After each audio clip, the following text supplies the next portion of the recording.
Ce sont les élèves de CM2 de Notre-Dame qui ont réalisé, dans le cadre des 750 ans, un livre avec des photos et des textes sur notre ville. Et le titre, c'est Pont-à-Mousson nous fait rêver. Donc c'est tout un programme et c'est remarquablement bien fait.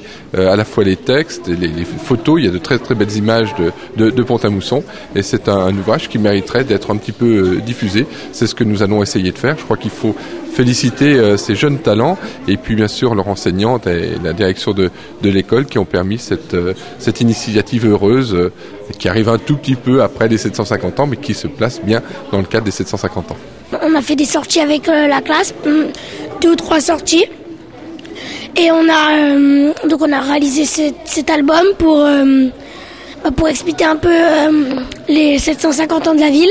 Et pour surtout inaugurer Pont-à-Mousson comme une ville de France. Et voilà quoi. Travailler sur plein de choses avec les élèves et on a travaillé sur Pont-à-Mousson, quoi. Alors les objectifs, c'était donc de réaliser un livre qu'on pouvait faire partager non seulement autour des proches, tels que d'autres enseignants, des parents, mais également le faire partager donc à des personnes extérieures à l'école. Profiter donc de l'occasion des 750 ans de la ville de Pont-à-Mousson pour faire découvrir que les enfants pouvaient prendre des photos, savaient prendre des photos. Ça nous a pris du temps parce qu'il faut effectivement apprendre les différentes vues.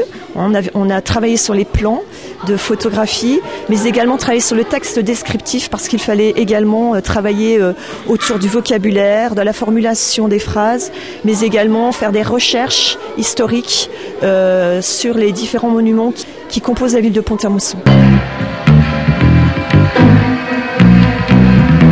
Je trouve que le travail rendu sur ces 750 ans de la ville de Pont-à-Mousson est vraiment un travail presque de professionnel, tant dans la qualité des écrits que dans le travail de photographie qui a été réalisé par les enfants.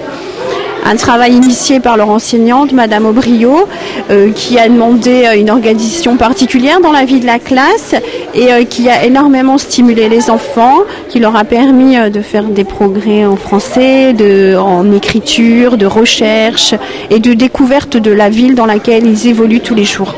Il est bien documenté et on voit qu'il y a eu énormément de travail et je crois que ça permet à des jeunes de s'ouvrir sur la ville dans laquelle ils vivent. Il y a beaucoup qui vivent sur Pont-à-Mousson, qui y habitent ou qui vivent sur la ville et donc ils ont pu découvrir beaucoup de choses devant lesquelles on passe quotidiennement et qu'on ne regarde pas parce qu'on a nos habitudes, parce que ça fait partie de notre quotidien et ça fait du bien de les redécouvrir à travers cet ouvrage.